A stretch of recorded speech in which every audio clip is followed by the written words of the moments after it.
I want to talk about this range bag that Aprikostein sent me to do a video on. First of all, taking a look at it, it just looks sharp. You can see right there, the front, you have the Molle attachment system. You got a couple different options as far as carrying. Right here, there's a strap that you can attach right there if you want to carry it over the shoulder. Additionally, you have the two straps if you just want to do it by hand. It does come with two pouches. Once again, you can use the Molle system to attach them or take them off if you need to.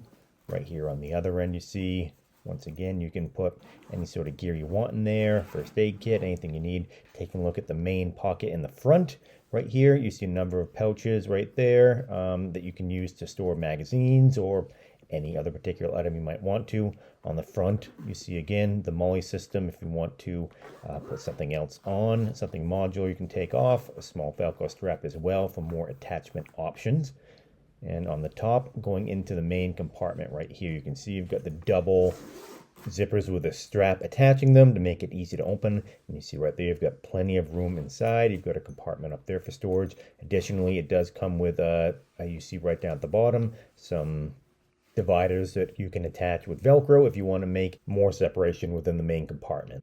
If you'd like to pick up one for yourself, click on the link in the description below.